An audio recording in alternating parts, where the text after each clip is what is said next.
Baik, kita akan melanjutkan pembahasan kita masih seputar medan gaya listrik ya.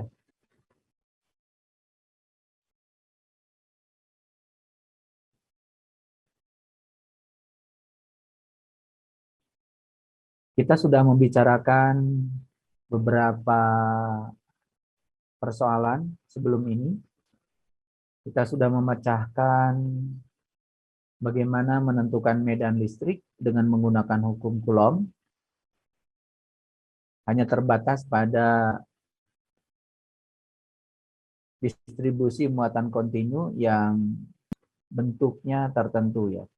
Yang sudah kita bahas adalah bagaimana kalau distribusi muatannya itu dalam garis, bagaimana kalau distribusi muatannya itu pada cincin, bagaimana kalau distribusi muatannya itu pada cakram, kemudian bagaimana kalau garis itu diperpanjang sampai tak berhingga, bagaimana kalau cakram itu diperluas sampai bidangnya tak berhingga.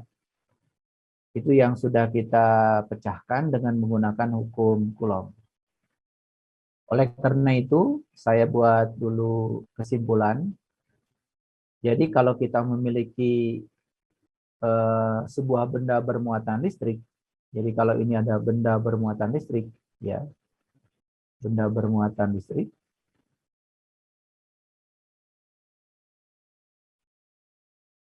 Nah, bendanya sudah kita bagi ya. Benda bermuatan listrik itu ada dua, ya. Bisa bendanya itu bersifat distribusinya adalah diskrit, bisa juga distribusinya adalah kontinu ya. Nah, benda bermuatan listrik ini ya di sekitarnya itu menimbulkan medan listrik. Medan listrik sebetulnya bukan medan listrik ya, tapi lebih cocok disebut medan gaya listrik. Medan gaya listrik. Nah, kalau ingin menentukan kuat medannya ya, medan gaya listrik ini kita sudah belajar yang pertama bisa menggunakan hukum Coulomb. Hukum Coulomb. Ya. Nah, yang sekarang akan kita pelajari adalah bagaimana perbedaan hukum Coulomb dengan hukum Gauss ketika menentukan medan listrik untuk benda bermuatan listrik. Nah, hukum Coulomb ini ciri khasnya itu adalah hukum Coulomb memerlukan matematika yang rumit ya. Matematikanya rumit.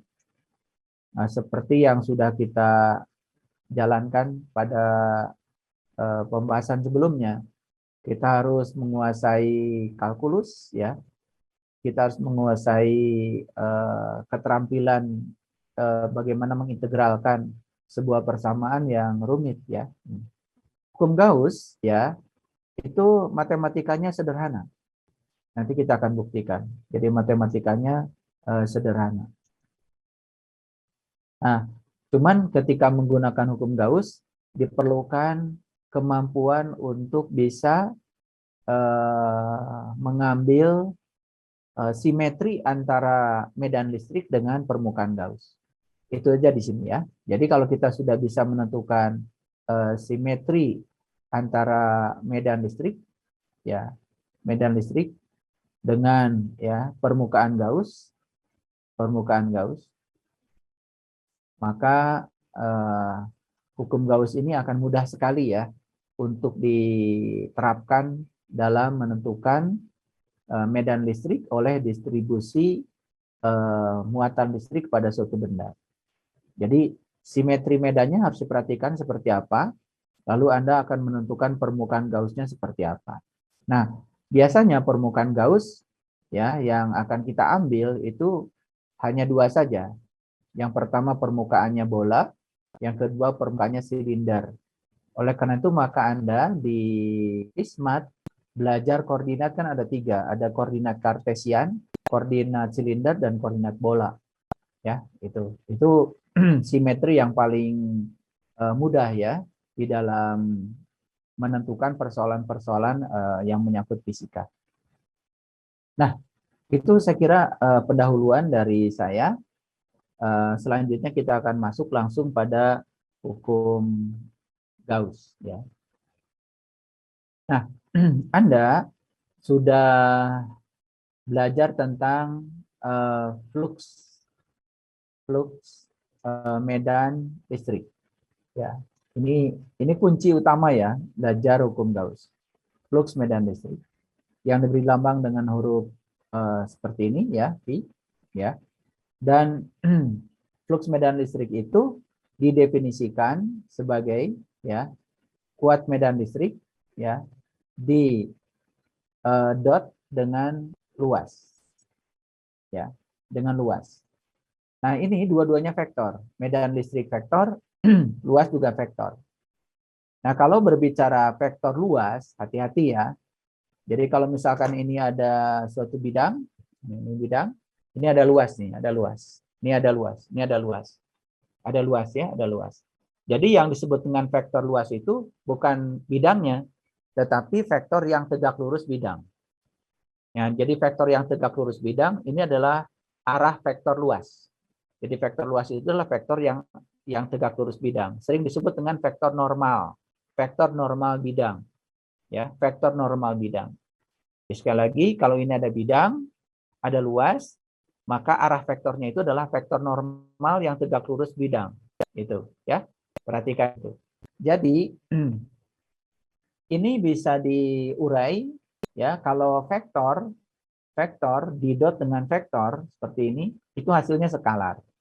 Jadi ini kan didefinisikan sebagai besarnya medan listrik dikalikan besarnya luas ya, dikalikan dengan cos theta.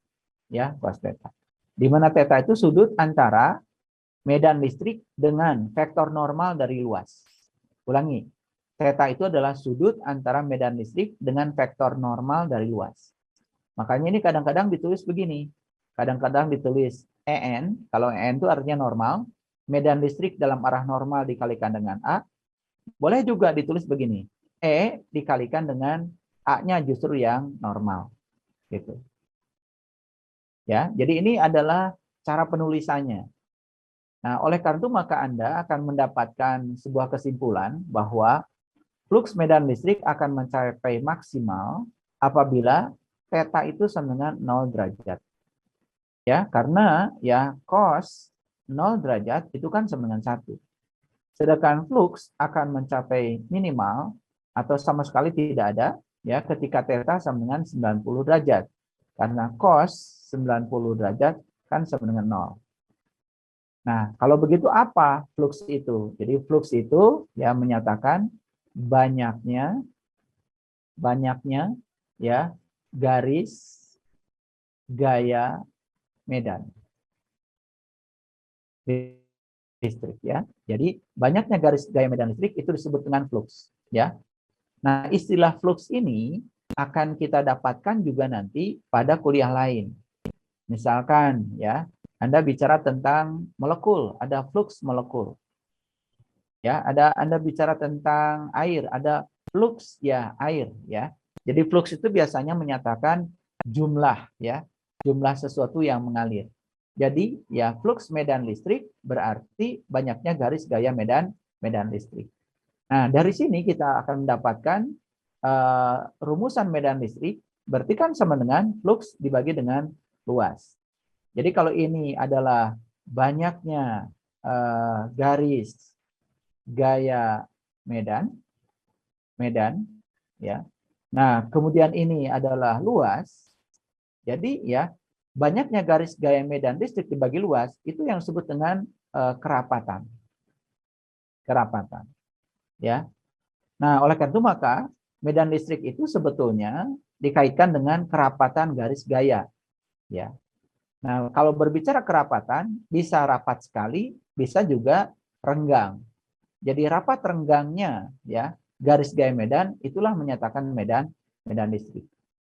Jadi konsep medan listrik itu ya yang sebenarnya adalah dinyatakan dengan rapat renggangnya garis gaya medan.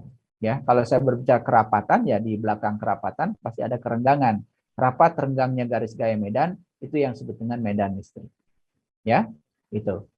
Nah, ini sudah saya bahas sebetulnya pada pertemuan sebelumnya Saya hanya memberikan sedikit pemanasan saja supaya Anda bisa mengingat kembali. Nah, lalu ya, apa esensi dari hukum Gauss? Jadi hukum Gauss itu apa esensinya? Ya. Nah, jadi saya tidak akan menjelaskan bagaimana Gauss itu dapat merumuskan formula hukumnya dalam bentuk matematik, ya. Dan itu saya anjurkan nanti Anda membaca sendiri ya di buku Tipler ya tentang bagaimana cara Gauss mendapatkan formula matematiknya. Itu tidak sulit ya, tidak sulit. Karena kalau saya jelaskan ya tidak cukup waktu untuk itu. Jadi saya akan lebih banyak ya melatih Anda untuk menerapkan hukum Gauss-nya. Jadi formula hukum Gauss-nya secara matematik seperti apa mendapatkannya, Anda belajar sendiri ya. Belajar sendiri karena itu lengkap ada di buku. Nah, oleh karena itu maka sekarang kita akan fokus pada hukum Gauss. Nah, apa sesungguhnya esensi dari hukum Gauss? Jadi begini. Ya. Gauss itu mendapati sebuah hukum ya di alam ya yang bunyinya seperti ini ya. Jadi flux ya, flux total ini istilahnya flux total. Jadi kalau istilah total dalam fisika itu berarti resultan atau bisa juga disebut neto. Jadi neto itu adalah bersih. Nah, bersih itu artinya apa? Kalau kita punya penghasilan, kan pasti kita punya pengeluaran. Nah, penghasilan dikurangi pengeluaran itu namanya neto atau disebut juga bersih ya. Jadi kalau Anda bisnis misalkan untuk menghitung laba bersih Anda, netonya, kan Anda hitung berapa keuntungan dikurangi juga dengan pengeluaran-pengeluaran Anda dalam bisnis itu. Nah, itu neto namanya ya, neto. Jadi total itu berhubungan dengan neto. Jadi flux total yang ya melewati setiap bagian ya, setiap bagian permukaan, ini permukaan, jadi maksudnya permukaan Gauss ya. Saya tulis aja permukaan Gauss. Flux total yang melewati setiap bagian permukaan Gauss itu ya sama dengan ya 4V dikalikan K ya, kemudian dikali dengan muatan total yang terlingkupi oleh permukaan Gauss. Yang terlingkupi oleh permukaan Gauss. Nah, ini agak panjang ya. Agak panjang. Nanti akan mengerti kalau sudah diterapkan. Jadi gini, flux total yang melewati setiap bagian permukaan Gauss ya, itu akan sama dengan 4VK dikali dengan muatan total yang terlingkupi oleh permukaan Gauss itu. Jadi misalkan begini. Saya punya sebuah permukaan seperti ini. Nah, ini permukaan. Ya, permukaan. Nah, kemudian di sini ini adalah suatu permukaan. Ya, kalau di buku-buku biasanya pakai lambang S. Ya, ini S ini dari surface ya. Ya, permukaan. Dari bahasa Inggris ya. Kemudian di sini ada misalkan ada sebuah muatan, sebut aja Q positif. Di sini ada muatan lain, misalkan Q negatif. Kan sebetulnya di sekitar benda bermuatan listrik positif dan negatif ini ada medan, bukan? Ada medan. Misalkan dari sini kan ada medan. Kalau di sini medannya tentu saja ke sana kan. Nah, medan listrik ini kan menembus permukaan. Di sini juga ada medan, cuman medannya arahnya ke dalam kan.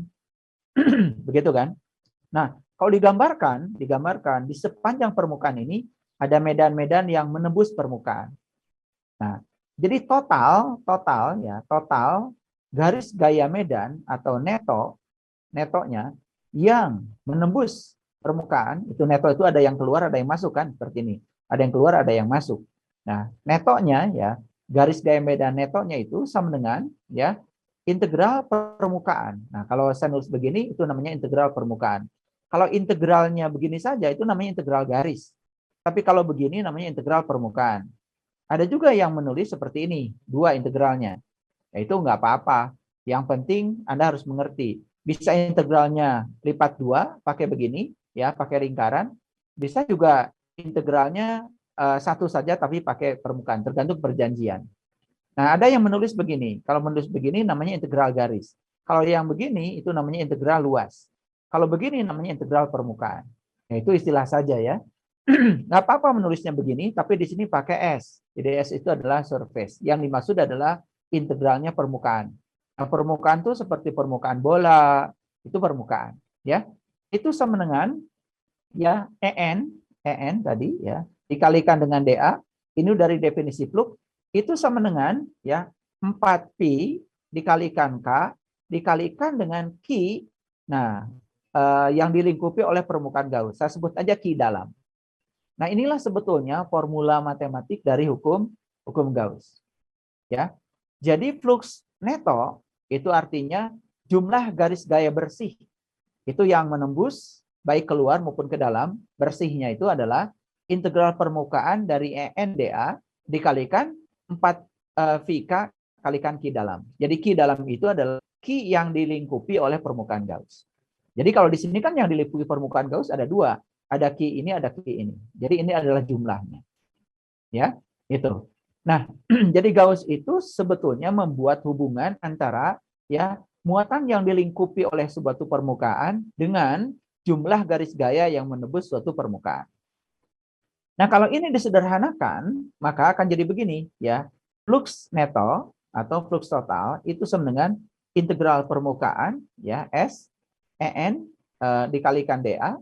Ini bisa juga ditulis sama dengan ini. Anda lihat, 4V, kan K itu bisa ditulis sama dengan 1/4pi epsilon 0, bukan? Ya, dikalikan Q dalam.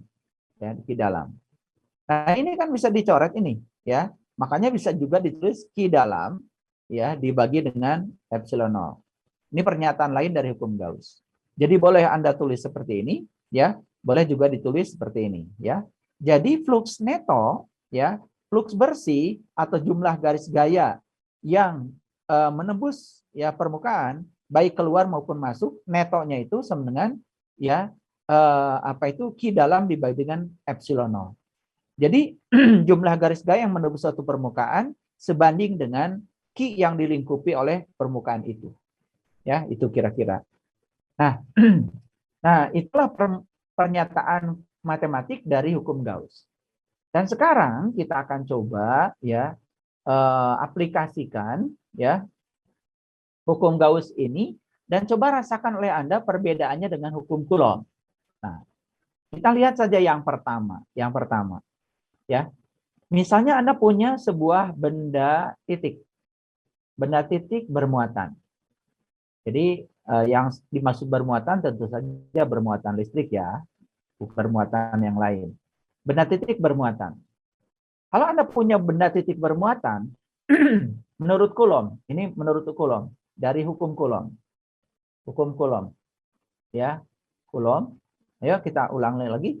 Kalau di sini ada benda titik bermuatan, ya, sebut saja muatannya Q, maka di sini ya, di sebuah titik di sini, ya, yang jaraknya R itu ada medan listrik, ya. Berapa besarnya medan listrik? Ayo, kita ulangi lagi. Sama dengan K kalikan apa? Raina? Rania? Rania? K kalikan?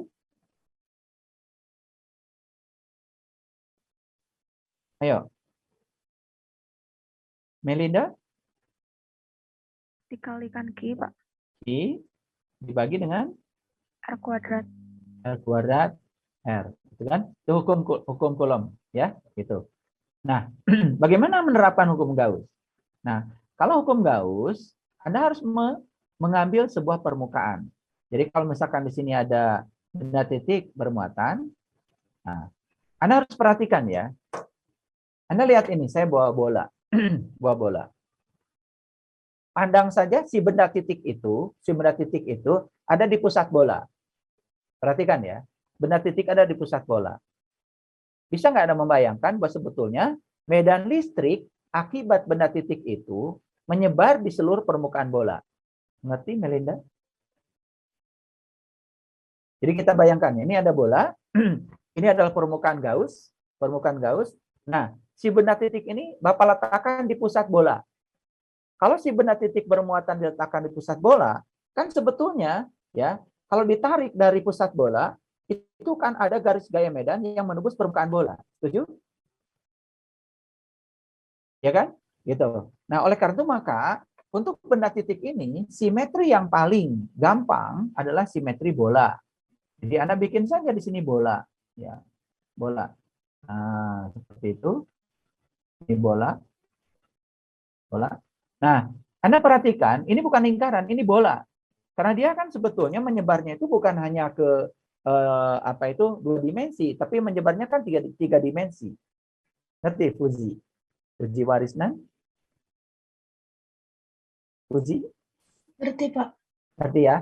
Jadi si benda titik ini kan menyebarkan medannya itu bukan bidang, tetapi ke segala arah kan. Ada yang ke sini, ke sana, ke sini, ke semua permukaan bola. Dan si benda titik yang bermuatan itu ya akan menimbulkan medan listrik yang arahnya radial ya ke permukaan bola. Nah, oleh karena itu maka inilah yang disebut dengan permukaan Gauss dalam kasus ini. Kita ngambil permukaan Gauss. Ini adalah S. Jadi permukaan Gauss itu sebetulnya adalah permukaan hayal yang kita buat untuk menentukan medan listrik. Nah, anggap saja ini permukaan Gauss ini jaraknya dari sini adalah sebut saja sama dengan R. Oke. Nah, sebetulnya kan di sini ada medan listrik ke sana, di sini juga ada medan listrik ke sana, di sini juga ada medan listrik ke sana kan gitu, ya. Di sini juga ada medan listrik ke sana, ya. Nah, ini mohon maaf ya kalau bolanya kurang bagus, ya. Itu ada medan listrik ke sana, ya. Ada medan listrik ke sana, ya. Dan medan listrik ke sana, ya. Tuh, ya. Nah, dan ke semua arah, ya, ke semua arah. Ke semua arah.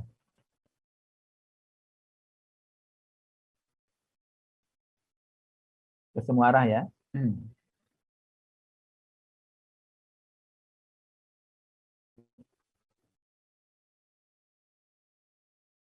Oke, ke semua arah ya. Nah, jadi Anda perhatikan di sini, di kasus ini, kan si medan listrik dengan permukaan bola ini kan tegak lurus. Nah, kalau tegak lurus berarti sudutnya 0 derajat kan? Karena yang namanya vektor permukaan itu, awas ya, vektor permukaan itu adalah vektor normal yang tegak lurus bidang. Jadi vektor normalnya di sini, ya. Jadi n-nya di sini. Nah, medan listriknya juga kan di sini. Medan listriknya juga di sini. Jadi dia berimpit ya. Otomatis sudutnya 0 derajat kan? 0 derajat. Ya. Nah, gimana cara mengaplikasinya? Ayo, perhatikan saya. Jadi flux neto sama dengan apa? Integral tertutup dari permukaan EN dikalikan dA, dan kebetulan di kasus ini setiap medan listrik yang menembus permukaan itu sudah tegak lurus kan? Jadi kalau kita mengambil garis dari pusat bola ke permukaan bola itu pasti tegak lurus. Ya. Itu kan sama dengan sebenarnya apa? Ya, Q dalam dibagi dengan epsilon 0. Sedangkan Q dalam jumlahnya kan Q saja dibagi dengan epsilon 0. Betul? Nah, Anda lihat di sini ya, EN ini kan konstan di permukaan Gauss. Maka EN bisa kita keluarkan. EN kita keluarkan karena konstan, tinggal integral tertutup dari dA. Ini kan sama dengan Q dalam dibagi dengan epsilon 0. Nah, sekarang Anda lihat, integral tertutup dari dA berarti apa? Fuzi. Integral tertutup dari dA berarti apa? Luas apa? Luas bola. Luas bola. Bagus ya. Apa luas bola di sini? 4 pi.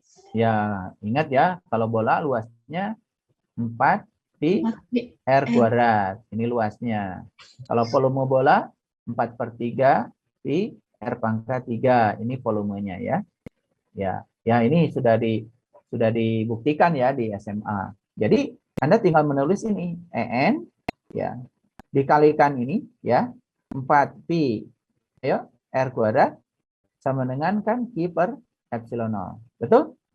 Jadi kalau gitu ya saya tulis E aja, nggak usah pakai N karena sudah tegak lurus.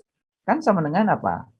Q dibagi dengan ayo 4pi epsilon 0 R kuadrat kan? Ya. Nah, ini kan bisa ditulis sama dengan K Q per R kuadrat. Jadi kembali lagi ke sini. Jadi ini menyatakan bahwa pemikiran Coulomb dengan pemikiran Gauss itu sebetulnya sama ya. Ya, cuman ya cara untuk menyatakannya aja berbeda. Gitu. Kan ini kembali kepada benda titik bermuatan. Oke, ya itu satu kasus. Nah, sekarang bagaimana kalau kita ekstrapolasi ke kasus yang lebih lebih sulit ya, sedikit, lebih sulit sedikit. Baik, yang ini saya hapus. Anda masih ingat ya, kalau dulu ya, masih ingat nggak yang cakram? Coba ingat kembali, mungkin Anda bisa melihat cakram yang bermuatan listrik ya. Cakram yang bermuatan listrik. Ya. Cakram yang bermuatan listrik kan sudah kita selesaikan dengan hukum Coulomb ya. Cakram bermuatan listrik dari hukum Coulomb, ini dari hukum Coulomb. Kita udah lihat dari hukum Coulomb. Jadi kalau misalkan kita lihat cakramnya seperti ini ada cakram. Ya. Cakram ini jari-jarinya sebut aja sama dengan A, kan gitu. Lalu kita ingin tahu pada jarak X dari A di sini, ya. Kita ingin tentukan medan listriknya. Di cakram ini cakram ya, cakram. Cakram ini punya muatan sebut aja sama dengan Q. Karena cakram berarti dia luas kan, punya rapat muatan sama dengan sigma, yaitu adalah Q dibagi dengan A ya. Nah, kita sudah mendapatkan hasil ya pada jarak X itu medan listriknya sama dengan apa? Ayo kita ulang lagi. Medan listriknya pada jarak X sama dengan apa? 2V kalikan K kalikan sigma ya dikalikan 1 Min X per akar X per R kuadrat. Akar apa? X kuadrat ditambah Kuadrat dengan plus R R kuadrat. kuadrat. Oke. Anggap saja jari-jarinya adalah R. Ini sudah kita dapat hasil seperti ini ya. Nah, kalau cakram ini diperluas menjadi luasnya tahingga, berarti cakram ini luas sekali ya. Otomatis tidak kelihatan lagi sebagai cakram ya karena tak berhingga kan. Pokoknya luasnya tahingga, maka kita dapat hasilnya apa? X sama dengan apa? Ayo. 2V K 2V K sigma aja kan? Gitu. Nah, ini ya sudah kita dapatkan hasilnya. Atau boleh juga Anda sederhanakan, EX ini kan sebetulnya adalah 2pi dikalikan 1/4pi epsilon 0, kan gitu. Ya, kan sama dengan apa nih? Sama dengan sigma dibagi dengan 2 epsilon 0 aja kan. Betul? Karena ini kan dicoret-coret tinggal 2 sini. Ya, bisa juga seperti itu. Nah, Anda coba kembali lagi ke belakang. Waktu kita memecahkan persoalan ini dengan hukum Coulomb, bagaimana rasanya kan? Rumit sekali kan matematiknya. Sampai kita harus berhubungan dengan apa itu deret binomial. Kita berhubungan dengan integral yang rumit ya. Oke. Nah, sekarang kita akan coba persoalan cakram yang luasnya tak berhingga ini ya dengan menggunakan hukum Gauss. Nah, coba sekarang kita aplikasikan hukum Gauss. Nah, jadi kita punya karena cakram ini tak berhingga, kita sebut aja jadi bidang ya. Sebut aja bidang tahingga, nggak usah cakram lagi. Bidang tahingga yang bermuatan listrik. Bidang tahingga yang bermuatan listrik. Jadi saya gambarkan aja, misalkan bidangnya seperti ini. Bidangnya seperti ini. Ya, bidangnya seperti ini. Nah, ini kan harusnya bidang tahingga. Kok ada batasnya? Ya, maksud saya tahingga ya. Besar sekali ya, besar sekali. Jadi di sini ada apa itu distribusi muatan. Sini ada distribusi muatan, ya. Oke. Sini ada distribusi muatan. Itu homogen ya, distribusi muatan. Oke. Distribusi muatan. Seperti itu. Ya. Nah, saya mau nanya sama Anu. Anu, medan listriknya kemana arahnya? Kalau ini positif. Keluar bidang. Ya, keluar kan? Berarti ke atas kan? Jadi ada yang ke atas kan? Semuanya ke atas. Oke. Ada yang ke bawah nggak, Anu? Ada. Ada. Ke bawah juga kan? Ke bawah juga seperti ini. Gitu. Gitu. Nah, kira-kira untuk kasus seperti ini, medan listriknya, kita ngambil permukaan Gauss-nya apa? Bola apa silinder, Anu?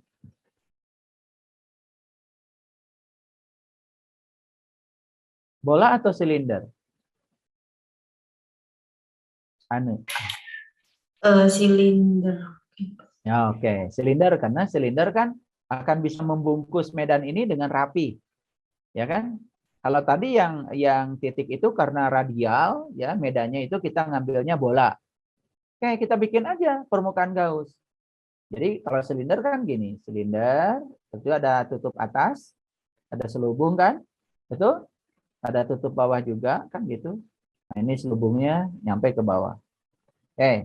Kalau silinder ini kan tertutup, ini silinder tertutup, ini permukaan Gauss-nya. Jadi kita ngambil silinder tertutup. Tertutup.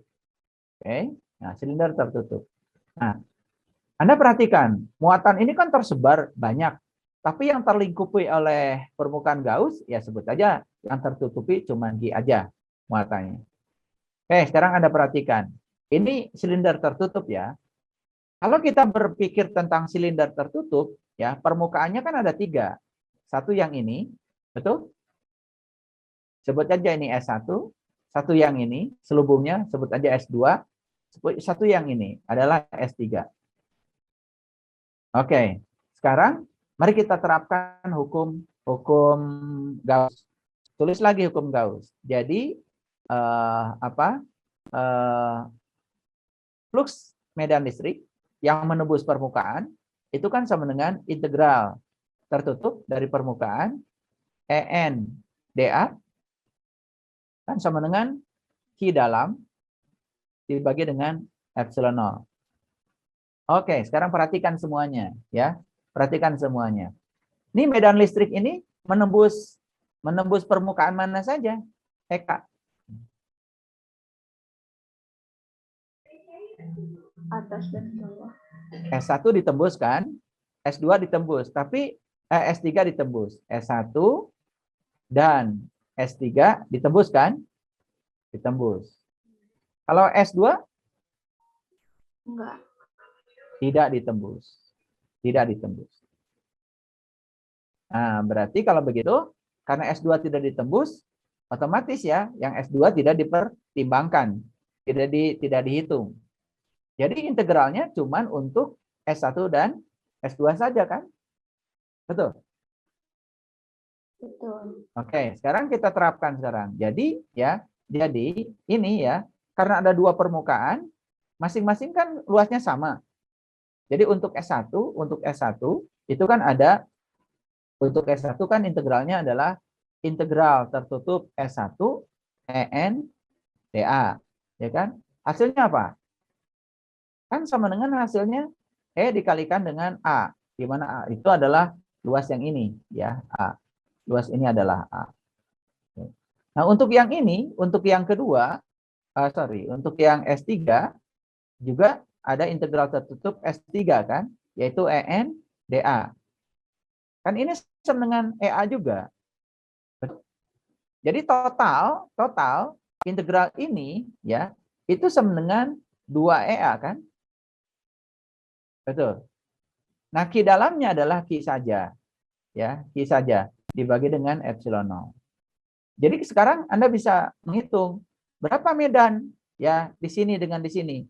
Ya, berarti medannya sama apa? Q dibagi dengan 2 epsilon 0 kalikan A. Setuju?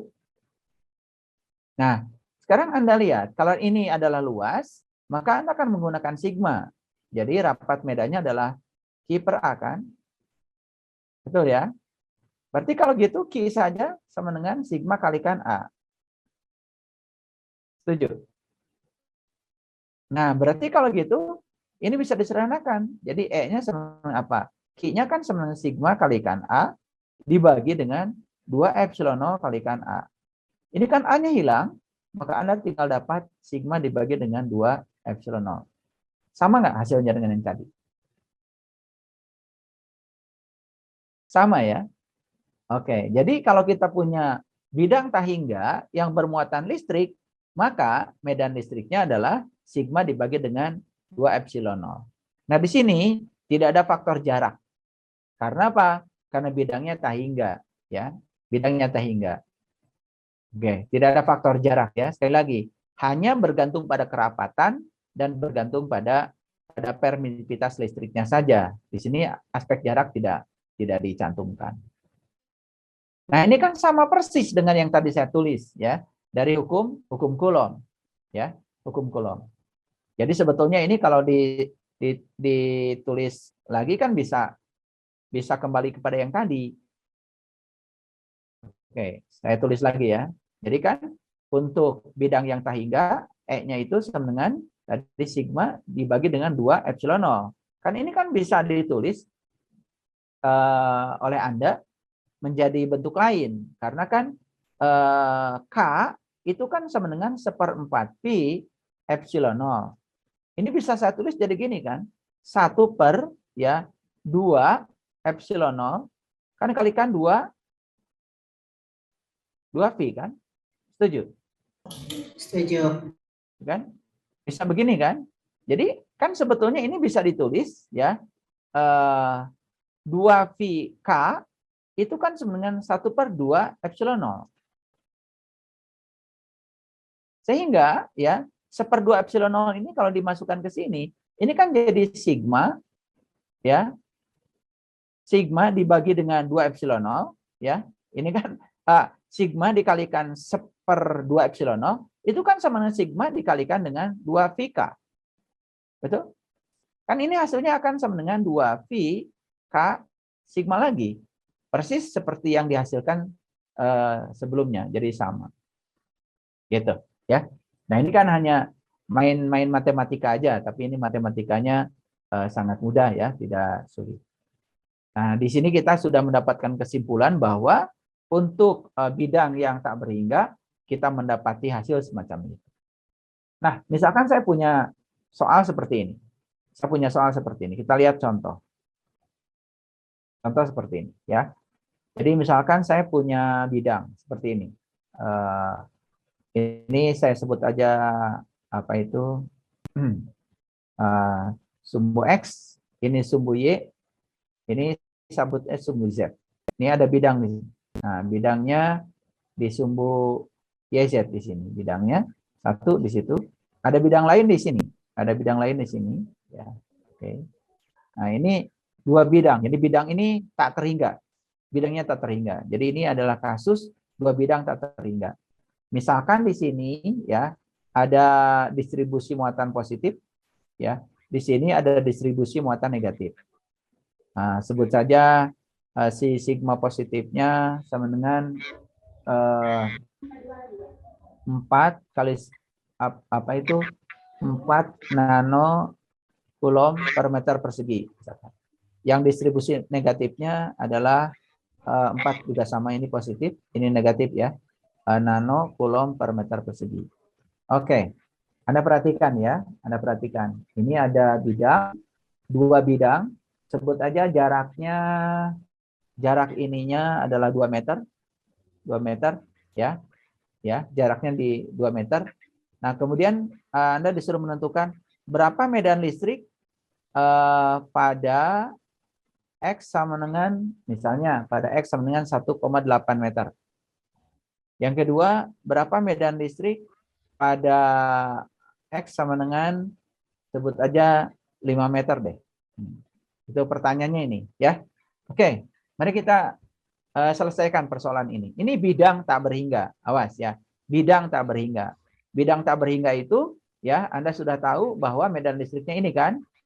Betul? Tidak bergantung pada jarak. Awas, tidak bergantung pada jarak. Nah, Anda lihat, berarti kalau saya ingin menentukan di sini ada distribusi muatan ya.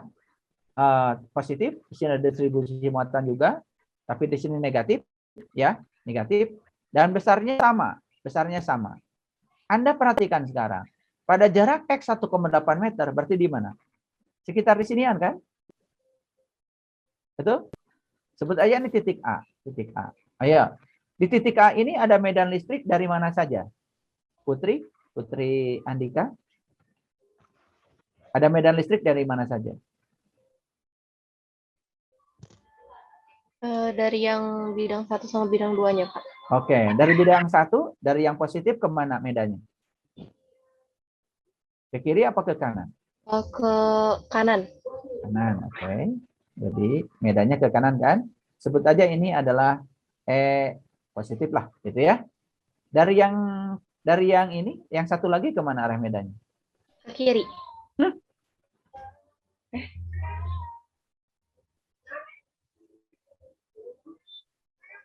Awas jangan lupa Anda, kalau ada muatan positif, medannya kan keluar. Ada muatan negatif, muatannya masuk. Kan gitu. Medannya masuk. Nah, di sini medannya kemana? Yang negatif. Masuk, Pak. Iya, kemana? Ke kiri apa ke kanan? Ke kanan. Ke kanan juga. Jadi ke kanannya ada dua vektor, ya. Yang pertama dari positif, yang kedua dari medan yang negatif. Betul? Awas ya, jangan lupa. Nih, konsepnya sederhana. Kalau muatan positif menjauh, kalau muatan negatif medannya mendekat, ya. Masuk ke dalam dia. Kan dari yang positif ini ke kanan, yang negatif juga ke kanan di titik ini. Jadi kalau gitu yang A bisa diselesaikan. Ayo. Berapa medan di titik A, Putri? Medan dari positif ditambah medan dari negatif kan? Ya, yang ini sama dengan sigma dibagi 2 epsilon 0 ditambah sigma dibagi dengan 2 epsilon 0. Berarti hasilnya adalah sigma per epsilon 0. Gitu. Paham ya? Jadi tinggal Anda masukkan. Jadi EA-nya sama dengan berapa? Ayo. Sigmanya kan ini 4 kali 10 pangkat min 9 ya, nano ya. Dibagi dengan epsilon 0-nya 8,85 kali 10 pangkat min 12 kan? Ya. Itu. Jadi hasilnya ya kira-kira sekitar 226 Newton per Coulomb. Kalau dihitung ya. Nah, sekarang yang B. Ayo. Putri. Masih Putri.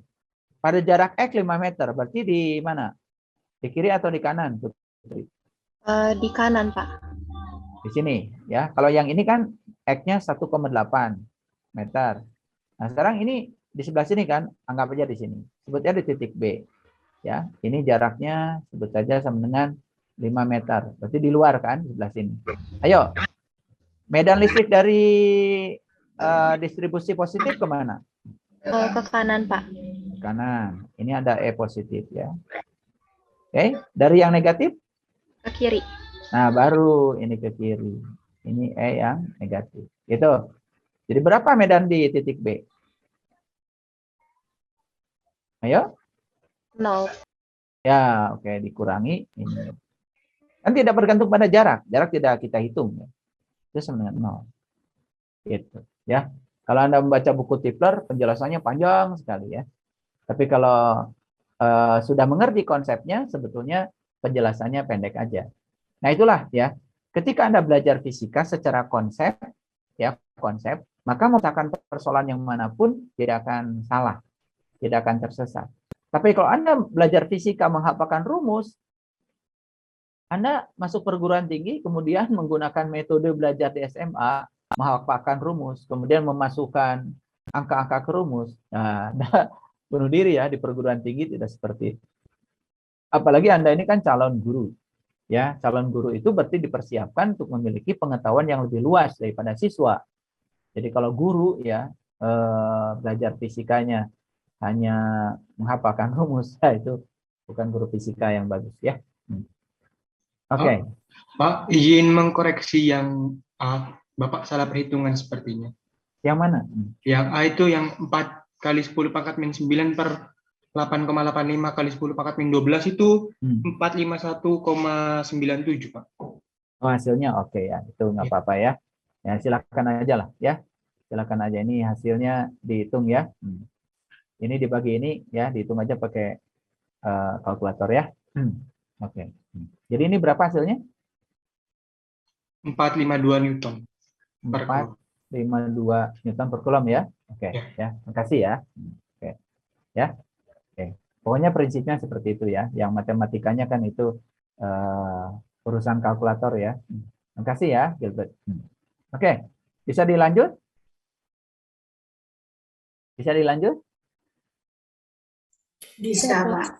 Oke, ya. Sekarang kita ambil kasus yang lain. Anda kan sudah belajar yang sebelumnya. Kalau saya punya kawat punya batang berbentuk garis. Kemudian di sini ada distribusi muatan. Ya, distribusi muatan. Ayo. Ini sudah kita pelajari sebelumnya. Nah, ini kan masih panjang ke sini. Ini masih panjang ke sini. Panjangnya tak berhingga. Oke, panjangnya tak berhingga. Misalkan di sini ada sebuah titik nih. Sebuah titik. Jaraknya dari sini adalah Y. Anda sudah tahu berapa medan di titik Y ini? Ayo. Berapa medan di titik Y itu? Sudah dihitung sebelumnya. Bagi per Y kuadrat. 2 H lambda. Ayo dong. Ya, ini sudah dihitung ya, sudah dihitung. Nah, Anda masih ingat nggak waktu mendapatkan ini betapa kita sudah terjebak pada kesulitan matematika yang luar biasa ya? Betul nggak? Anda harus menentukan batas integral dan lain sebagainya. Nah, ini dulu waktu kita bicara hukum Coulomb. Jadi ini sudah diselesaikan dengan hukum Coulomb.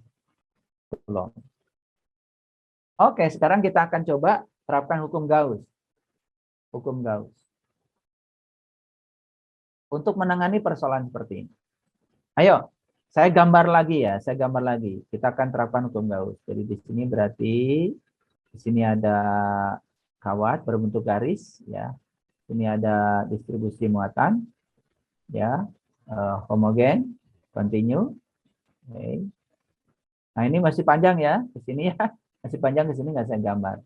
Gilbert. Medan listriknya kemana arahnya? Medan listriknya keluar, Pak.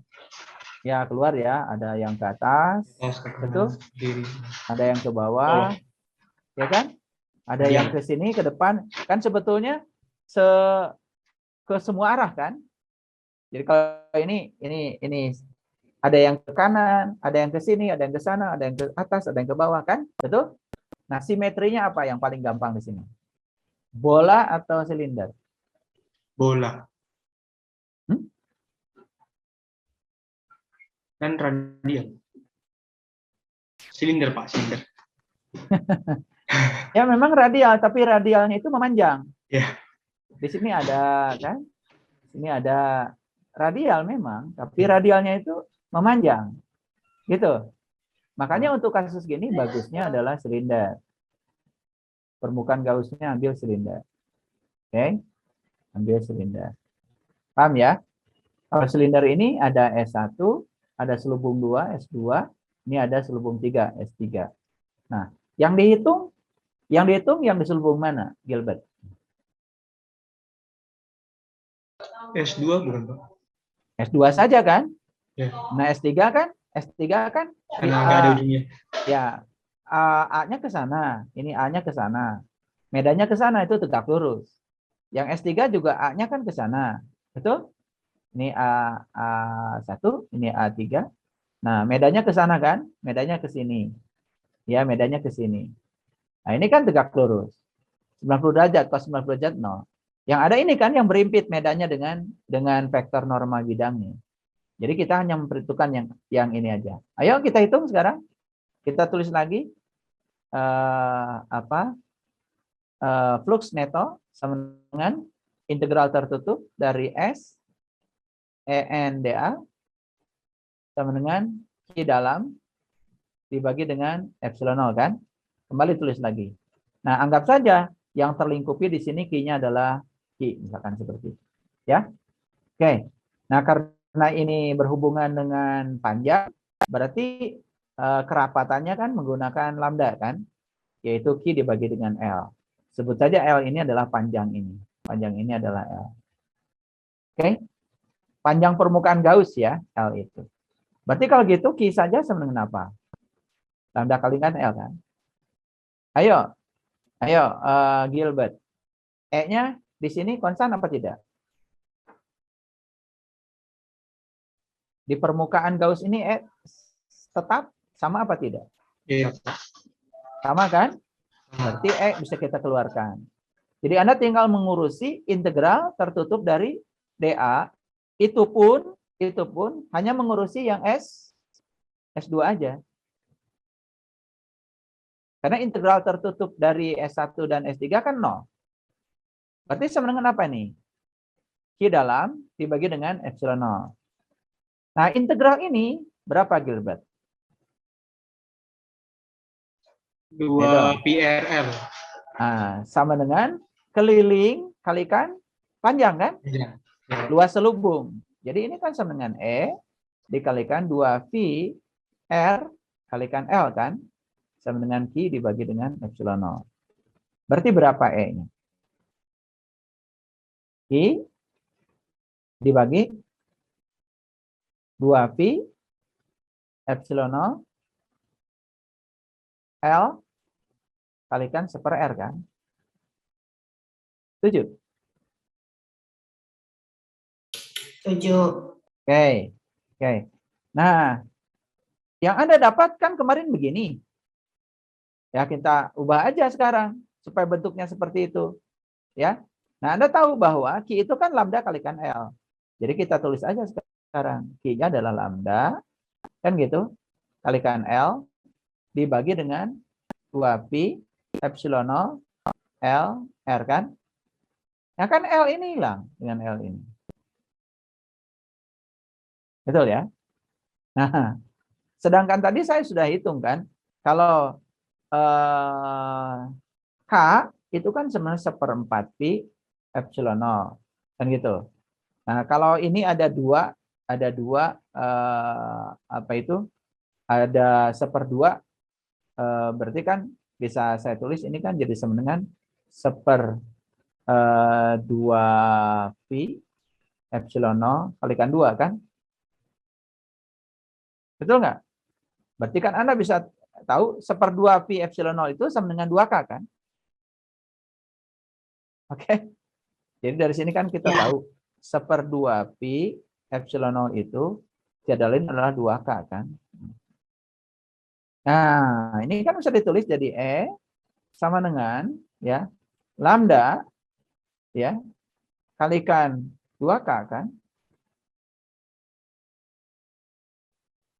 Dibagi dengan R kan? R. Kan sama-sama 2K lambda per R.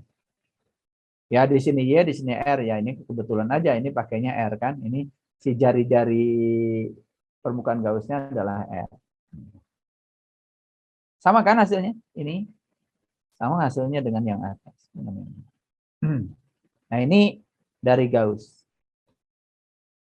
Oke. Terasa nggak matematiknya lebih sederhana, Gilbert? Rasa Pak. Ya gitu. Ya, lebih sederhana. Nah kita coba pecahkan kasus-kasus yang lain. Oke. Sampai sini dulu saya coba bicara dulu. Saya seperti biasa mau bicara dengan Anda. Ya, Nilam, bisa mengerti Nilam? Bisa, Pak. Bisa ya? Oke. Jilan? Jilan? Bingung nggak Jilan? Alhamdulillah bisa mengikuti, Pak. Bisa ya, oke ya. Oke ya. Tazkia, Alia? Alhamdulillah bisa, Pak. Oke, keren ya. Berarti kalau gitu Bapak lanjut ya kalau bisa mengikuti. Baik ya. Kenapa saya cek selalu begitu ya? Nah, tadi di kelas yang tadi ada yang ikut di Zoom tetapi tidak ada videonya. Saya panggil-panggil tidak muncul. Nah, itu saya langsung coret ya, dianggap tidak hadir. Nggak boleh, itu nggak sopan ya. Anda pasang seakan-akan Anda ikut Zoom ya. Setelah itu Anda meninggalkan saya. Aduh. Ya itu nggak sopan ya. Sama saja dengan Anda nulis absen di kelas kemudian Anda pergi gitu, ya. Nggak boleh seperti itu. Itu akhlak yang tidak bagus ya. Akhlak yang tidak bagus. Anda harus belajar ya. Khidmat pada guru ya dimanapun itu akan mendapatkan keberkahan ya, berkah ilmu ya. Oke. Baik, kita lanjutkan ya. Lanjutkan. Itu kasus yang sudah kita bicarakan, tetapi dengan menggunakan 2 tinjauan. Nah, sekarang saya misalnya punya kasus begini. Kasusnya begini. Saya punya kasus kulit silinder bermuatan listrik. Oke. Kulit silinder bermuatan listrik. Bisa terbayang kulit silinder? Ya, kulit silinder itu kayak Anda kan kalau punya karton ya digulung seperti ini, ya kan? Seperti ini, ya. Nih, atau kertas saya digulung berbentuk ini silinder kan? Paham ya? Terus si benda bermuatannya ditebar di sini di permukaan. Berarti kan ininya bolong, ya. Namanya juga kulit silinder. Jadi silinder itu ada 2, ada kulit silinder, ada silinder pejal. Kalau silinder pejal, berarti muatannya dari luar sampai ke dalam kan? Kalau di sini muatannya cuma bertebaran di permukaan. Ya, bisa mengerti maksud saya kasus ini? Ane? Bisa, Pak. Oke, kalau bisa kita lanjut. Jadi sekarang Bapak gambar ya supaya lebih jelas. Ya, Bapak gambar. Ini silinder tadi ya, silinder. Itu. Silinder. Ya. Nah, ini kulit ya, kulit silinder. Jadi bertebaran di sini kan, matanya di kulitnya aja. Oke. Ini digambar supaya jelas. Oke. Nah, kita udah mulai sedikit terampil ya. Memang harus pelan-pelan ya belajar itu supaya terampil pelan-pelan. Oke. Si silinder ini anggap saja jari-jarinya ini jari-jarinya R besar. R besar. Nah, pertanyaannya gini. Jadi yang pertama ya, berapa medan listrik ya untuk R lebih kecil daripada R. Jadi kalau Bapak nulis R kecil ini R variabel berarti. Berarti di dalam apa di luar, Gilbert? Di dalam, Pak. Di dalam. Yang kedua, berapa medan listrik untuk R lebih besar daripada R? Berarti di luar kan? Nih, di dalam. Berarti yang ini di luar kan? Oke. Untuk di dalam dulu, yang A. Untuk di dalam. Anda bikin dulu permukaan Gauss. Berarti permukaan Gaussnya di dalam apa di luar?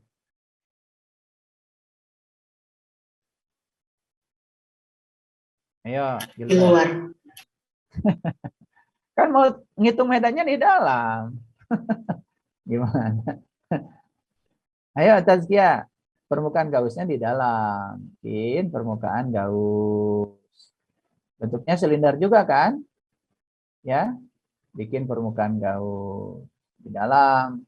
Sebut aja ini jari-jarinya R kecil ya. R kecil. Yuk, kita mulai ya. Permukaan Gauss yang di dalam. Nah, Anda hati-hati ya, hati-hati. Jadi integral tertutup dari EN dA kan sama dengan Q dalam dibagi dengan epsilon 0. Terus tulis berulang-ulang biar Anda mengerti. Ayo, sekarang perhatikan. Berapa Ki dalam? Berapa Ki yang dilingkupi oleh permukaan Gauss? Gilbert. Berapa Ki yang dilingkupi permukaan Gauss? 0 bukan, Pak. Bukan Iya, 0. 0 dong. Iya, iya. Gampang. Kan kosong. Ya, ini jangan ketipu oleh gambar. Ya. Karena yang digambar itu yang muatan itu kan di permukaan. Ini kan yang di dalam kosong. Paham ya? Tidak ada muatan yang dilingkupi oleh permukaan Gauss. Berarti berapa medan di dalam? 0 juga harusnya. Ya sudah, jadi E yang di dalam sama dengan 0. Ya. Ini untuk R lebih kecil pada R. Gampang, ya. Nggak usah ribet-ribet ya. Yang penting konsepnya benar. Sekarang B. Ya, Anda lihat. Nah, permukaan Gaussnya di mana sekarang?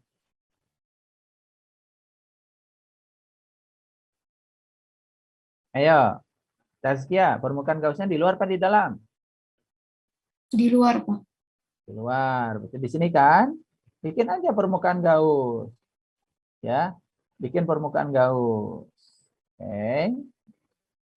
Silinder juga ya. Nah, Anda lihat sekarang permukaan Gaussnya. Nah, ini sekarang ini sama-sama kita sebut jaraknya R juga. Cuman R-nya R kecil ya. Ini R kecil. Cuman kan R-nya lebih besar daripada R. R yang besar toh. Oke, sekarang kita mulai ya. Kita mulai. Ayo, integral tertutup dari EN dA sama dengan Q dalam dibagi dengan epsilon 0. Oke.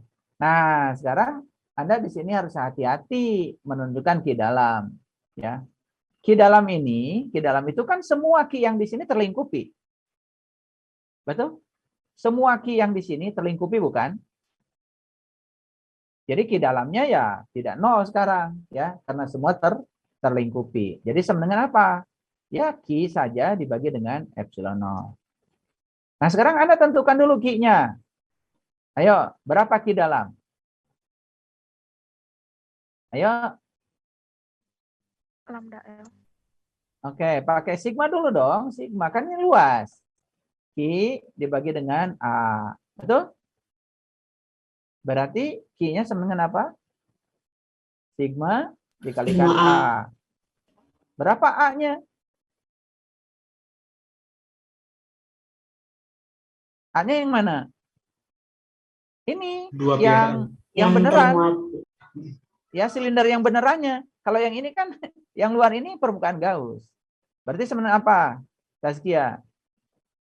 Sigma dikalikan 2V RL.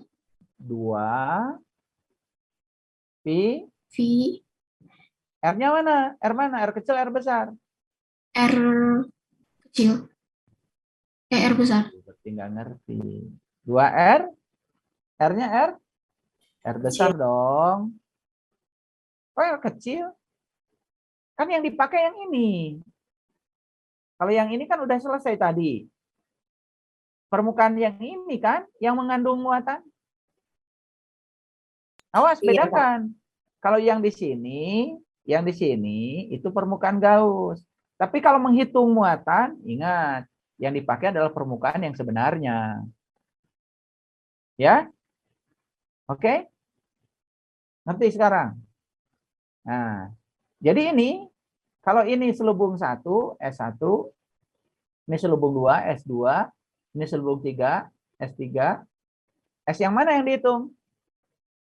S1, S2, S3. Gilbert. S1, Pak. Loh, Nggak kelihatan di gambarnya, Pak. Saya bingung. kan si medannya radial keluar. Oh, S1 itu yang pinggir ini, Pak. Yang S2 pinggir. yang lapisan. Oh ya, lapisan S2. Ya, jadi yang selubung aja kan? Ya. Jadi yang dihitung adalah yang S2, yang selubung aja. S3 dengan S1 nggak dihitung. Jadi kalau gitu apa? Coba, ayo selesaikan. E kalikan integral dA sama dengan Q-nya kan masukkan sigma kalikan 2pi R kalikan L dibagi dengan epsilon 0. Ayo, nah integral ini apa, Gilbert? 2 PRL juga. R yang mana? R yang kecil. R kecil. Awas, 2pi R L, tapi R kecil loh. Beda ya. Ini adalah sigma 2pi R L besar kan dibagi epsilon 0. Ayo kita selesaikan. 2pi-nya hilang. Betul? L-nya juga hilang. Gitu kan? Jadi Anda hanya dapatkan E-nya sama dengan ayo. Ayo dong. Sigma R besar. Sigma dibagi epsilon 0 R besar dibagi dengan R kecil. Gitu ya. Nah, Anda bisa juga mengubah sigma ke dalam lambda. Caranya gimana? Nah, oke, sini ada ruang kosong. Perhatikan ya. Perhatikan. Kan yang namanya lambda itu kan sama dengan Q dibagi L. Setuju? Setuju. Oke. Sedangkan Q sendiri itu kan sudah dihitung tadi. Adalah sigma kalikan 2pi R kalikan L. Setuju? Berarti kalau gitu lambda bisa juga dinyatakan. Ayo masukkan Q-nya. Sigma 2pi R L dibagi dengan L kan? L. Ini hilang kan? Berarti Anda bisa nyatakan sebetulnya lambda ini sama dengan apa? 2pi sigma R. Betul? Ayo. Ayo. Berarti sigma sama dengan apa? Lambda dibagi Lambda 2pi per 2 R. PR. Oke. Ini boleh juga ditulis begini nih, ya. Jangan bingung, ya, jangan bingung. Jadi sigma dimasukkan, sigma dibagi dengan apa? Sigma diganti dengan lambda per 2pi R. Betul? Ya kan? Kali epsilon 0 kalikan R dibagi dengan R kecil. Paham ya? Nah, R besar dengan R besar kan hilang. Sehingga Anda tinggal punya lambda per 2pi epsilon 0 kalikan 1 per R. Itu yang di buku ya. Kalau di buku Tipler nulisnya begitu. Oke. Ya, agak cepat ya, tapi nggak apa-apa. Anda kan nanti akan dapat apa itu mengulang ya. Di YouTube nanti sore Anda sudah bisa mengulang ini semua ya. Nah, sekarang kita coba membuat grafik ya, belajar membuat grafik. Jadi orang fisika itu bisa merangkum ya hasil kajian yang berlembar-lembar itu hanya dalam satu grafik aja. Oke, Anda tahu ya. Jadi untuk kasus silinder tipis tadi atau kulit silinder untuk R lebih kecil daripada R, E-nya kan sama dengan 0. Oke. Untuk R lebih besar daripada R, ya. E-nya sama dengan apa tadi? Lambda per 2pi epsilon 0 dikali ya, 1 per R. 2pi epsilon 0 kalikan 1 per R. Nah, Anda sekarang disuruh membuat grafik misalkan. Bagaimana sih grafik medan listrik ya terhadap R gitu. Medan listrik terhadap R. Ayo perhatikan. Kalau ini misalkan R besar, ini R besar, tadi batasnya, batas yang kulit silinder tadi, ya, kan sampai sini, dari sini terus sampai sini, sampai R besar, kan harganya 0. Seperti ini kan 0. Ya, betul? Nah, begitu sampai di R, di permukaan, dia tiba-tiba punya medan. Medan listriknya sebesar apa? Sebesar ini kan? Sebesar lambda per 2pi epsilon 0 per R. Ini pas di sini, pas di R.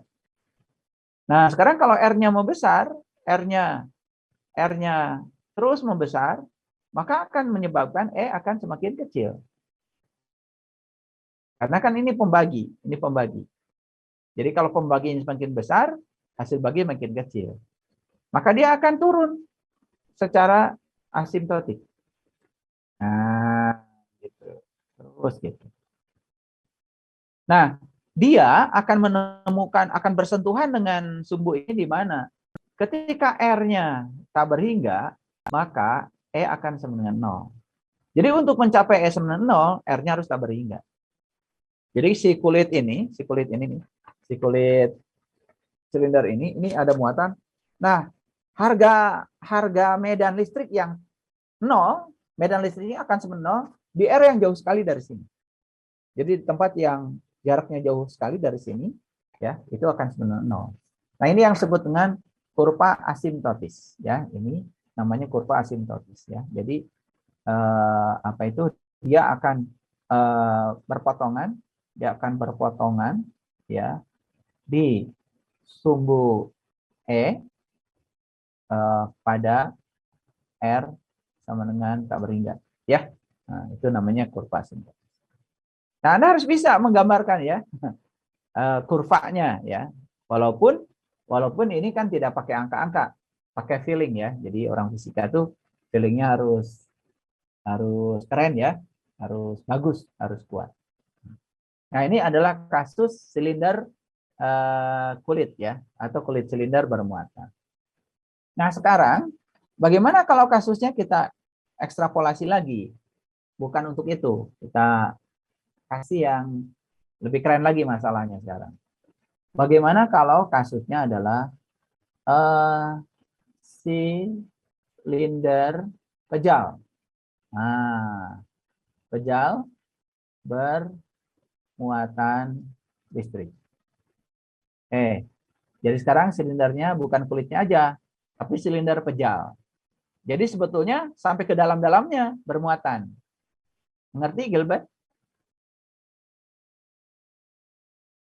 Ya, Pak. Oke, jadi pejal, ya, silinder pejal bisa membayangkan silinder pejal seperti gagang sapu, itu kan silinder pejal. Ya. Oke, sekarang silindernya pejal. Jadi saya gambar dulu silindernya. Sekarang, oke. Silindernya pejal, ya.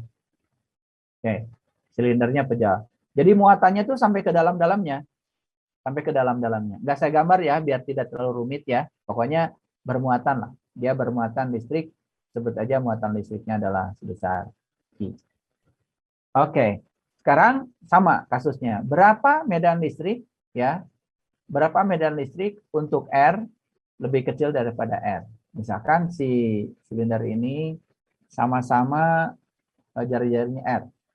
Sekarang berapa medan listrik untuk R lebih besar daripada R? Oke, ya. Yang pertama kita selesaikan dulu yang A ini yang B ini. Ayo, yang A dulu, Bikin apa dulu tadi?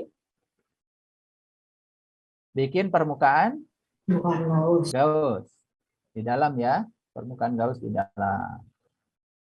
Oke. Itu, ya, silinder juga, ya, jari-jarinya adalah ini, ya, sebut aja R kecil, ya, jari-jari R kecil. Oke, sekarang kita selesaikan dulu, ya. Kemudian nanti setelah itu kemudian bikin permukaan Gauss yang di yang di luar, ya. Oke, yang di dalam dulu. Ayo kita selesaikan. Jadi flux neto sama dengan integral tertutup dari EN dA sama dengan I dibagi dengan epsilon 0. Oke? Ngerti, ya? Oke. Nah, hati-hati ini sekarang. Ini bukan lagi luas. Ini silinder pejal loh. Luas apa volume? Volume, awas. Ini adalah volume. Volume. Oke. Nah, saya sebut saja yang di dalam ini, yang di dalam ini. Volumenya saya sebut aja V aksen. Keseluruhan volumenya saya sebut aja V. Keseluruhan volumenya. Ini saya sebut aja V aksen. Ya. Ayo, berarti ya, untuk kasus ini kita menggunakan key-nya. Key, ayo, sama dengan rho kalikan V aksen. Setuju? Kan ini dari ini. Rho kan sama dengan key dibagi dengan V aksen kan? Ya. Nah, saya mau cari key aksen nih, key aksen. Jadi key aksen itu adalah key dalam, ya. Ini adalah key aksen sebetulnya, ya. Jadi ini key dalam. Awas ya. Key yang ada di dalam aja, yang di dalam permukaan Gauss. Ya, ini saya sebut aja key aksen ya. Key yang ada di dalam. Ya. Jadi sebenarnya apa? Ayo. Rho. Ayo, V aksen apa? PR kuadrat kalikan L kan? Kalau tadi kan cuman keliling kali panjang. Ini harus luas kali panjang. Luas ini kali panjang. Ngerti Gilbert? Ngerti, Pak. Oke. Jadi ayo dicari sekarang. Jadi integral dA sama dengan aksennya kan sudah tahu rho kalikan V R kuadrat kalikan L dibagi epsilon 0. Ayo dong. Nah, sekarang integral ini yang mana yang mau dihitung? Yang mau dihitung yang mana? Yang dalam kan? Jadi kalikan V R kuadrat. Oh, sorry. Luas, bukan volume. Ayo dong. Yang ini. Dikalikan luas selubung. Nih, selubung yang dihitung kan yang ini aja. Selubungnya aja. Yang ini dengan yang ini nggak dihitung. Jadi selubungnya adalah 2 V R L kan? Jadi sama dengan rho kalikan V R kuadrat kalikan L dibagi dengan epsilon 0. Ayo, ini bisa kita coret nih. Kita coret. R juga kita coret. 1. Nggak ada. Ya. Jadi Anda tinggal E-nya sama apa? Ayo dong. Rho. Per epsilon 0. Ya. L-nya hilang juga kan? Ya, Ya kan? per epsilon 0. Rho dibagi dengan 2 kan? Oh, ini nggak kelihatan. Ya kan? Kalikan. Ada R satu lagi di sini. R. Ini hasilnya. Itu ya.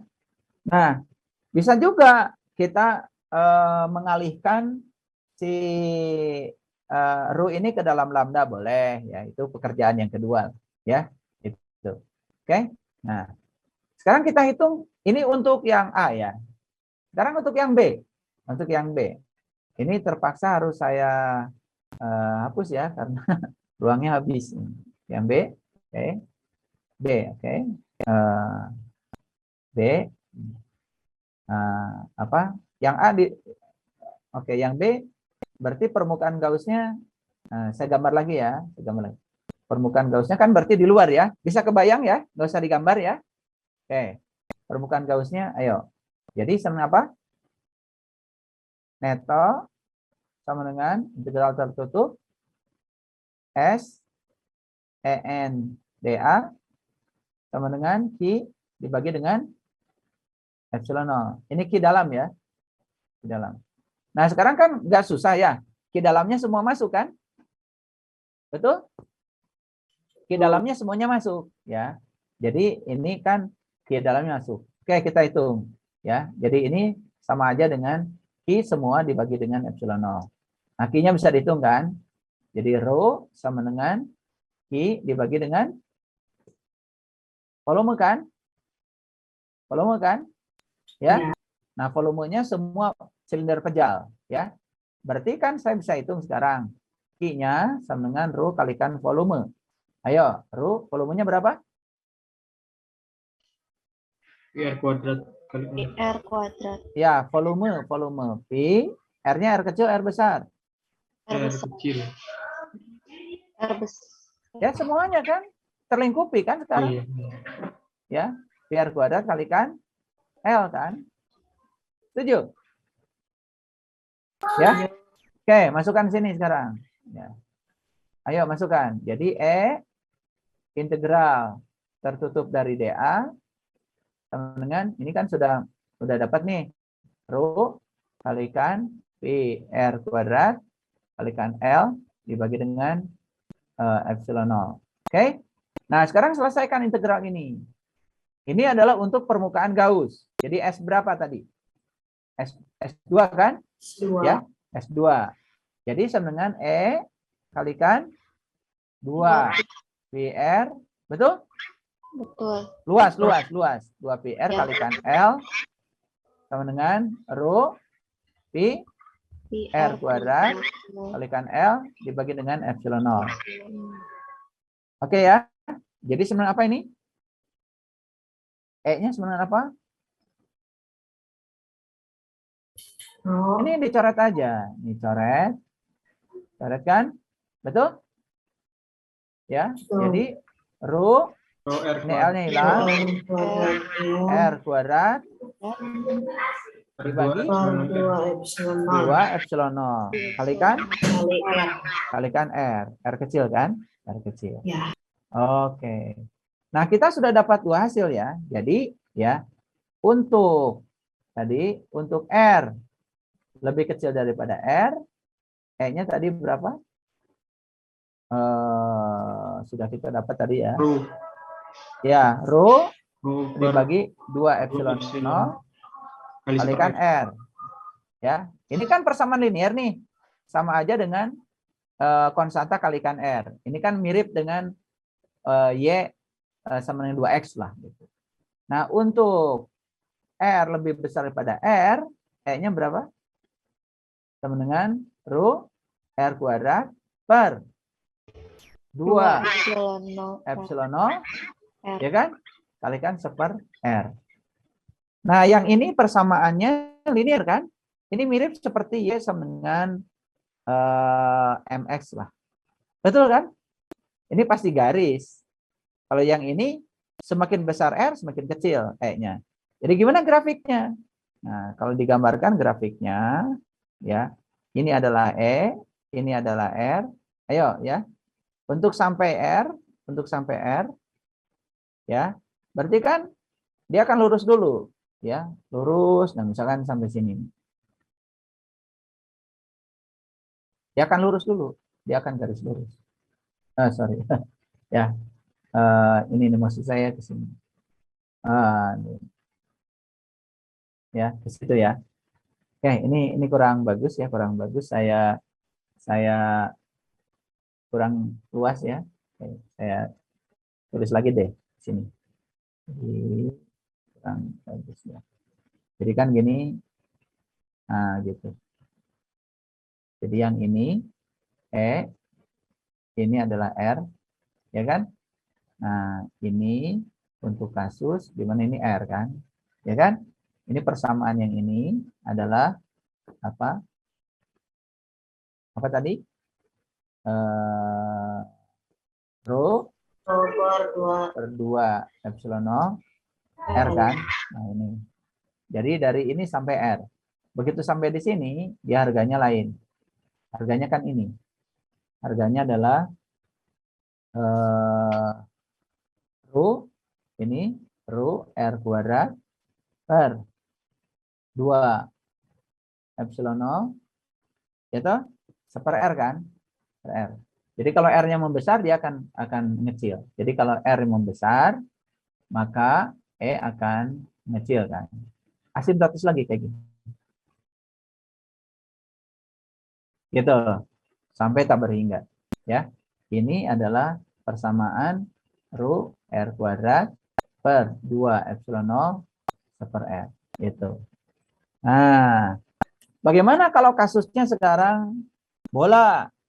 Nah, bola juga ada dua. Ada bola kulit bola, ada juga bola pejal, ya kan? Nah, untuk bola kulit dan bola pejal saya tidak jelaskan.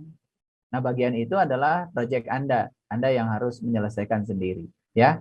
Anda selesaikan untuk kulit bola sama bola pejal yang bermuatan, ya, sampai menemukan grafiknya.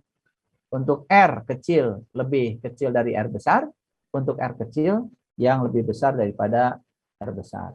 Jadi Anda ada pekerjaan nanti memecahkan bagaimana untuk kulit bola dan juga untuk bola pejal, ya, gitu. Nah, saya kira itu kuliah kita hari ini, ya.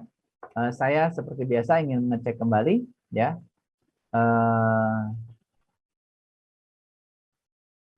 Oke, Muhammad Zahran bisa mengikuti?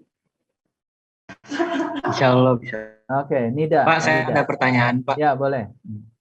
Terkait ini apa? Terkait hukum kolom, Pak. Analisis hukum kolom. Kemarin itu waktu yang di sektor itu tegak lurus. Nah, itu ada gaya yang saling menghilangkan kan? Ada medan listrik yang saling menghilangkan. Nah, itu berarti analisisnya kita menganggap bahwa medan listrik itu selalu genap ya, Pak. Nah, bagaimana kalau misalnya jumlah kekontinuannya itu ganjil gitu? Berarti ada satu sisa medan listrik yang tersisa. Apakah memang selalu dianggap genap gitu sehingga saling menghilangkan? Ya, bukan genap ganjil ya, itu dilihat dari simetrinya. Karena kebetulan yang kemarin itu si kawat lurusnya diletakkan di sepotong di sumbu X positif, sepotong di sumbu X negatif, ya kan? Artinya kalau ini setengah L, ini setengah L, dan muatannya itu terdistribusi homogen, berarti jumlah muatan listrik yang di sini dan di sini jumlahnya sama. Otomatis akan menimbulkan medan listrik yang bersilangan. Sehingga ya ketika dijumlahkan untuk sumbu X-nya selalu akan saling meniadakan. Ngerti maksudnya? Ya, gitu. Jadi dilihat dari simetrinya. Kan kemarin kebetulan begini ya. Jadi si kawatnya itu diletakkan di sumbu X-nya itu setengahnya. Setengah L di sini, setengah L di sini. Sedangkan muatannya itu homogen. Kalau homogen, distribusinya sama. Artinya jumlah muatan di sebelah kanan dengan jumlah muatan di sebelah kiri sama. Itu yang akan menimbulkan saling bersilangan. Ya, kalau tidak sama ya jelas tidak akan nol, Zahran. Ya, misalkan kalau Bapak meletakkannya gini, ya, meletakkannya gini. Di sini sepertiga L, di sini 2/3 L. Akan beda. Atau di sini 3/4 L, di sini 1/4 L, tidak akan sama. Tidak akan sama. Nah, makanya itu yang Bapak kemarin bilang, ya. Membuat soal fisika itu gampang. Jadi di contoh soal waktu kita menjelaskan, ya dibuat aja setengah L. Nanti ujian Bapak rubah. Jadi 1/4 L di sini, 3/4 L di sini. Itu nggak akan saling membedakan. Integralnya tidak sesederhana yang kemarin, Muhammad Zahra. Ya, pertanyaan Anda bagus ya. Ya, cuman menjawabnya jangan genap ganjil, bukan begitu ya. Iya, Saya bisa mengerti bahasa Anda karena Anda belum mengerti membahasakan. Tapi sebetulnya itu adalah simetrinya, ya. Gitu. Kalau simetri saling meniadakan, kalau tidak simetri tidak akan saling meniadakan. Ada lagi? Nazla bisa mengikuti? Bisa Pak, insya Allah. Doni Chandra. Bisa, Pak. Oke, jadi sekarang ya Bapak sudah menuntaskan medan gaya listrik ya, sudah selesai. Baik menggunakan hukum Coulomb maupun menggunakan hukum Gauss. Ya, pada pertemuan yang akan datang hari Kamis kita sudah bicara tentang potensial listrik. Sudah lain lagi topiknya. Bukan medan listrik lagi. Oke, sampai di sini. Terima kasih. Assalamualaikum warahmatullahi wabarakatuh.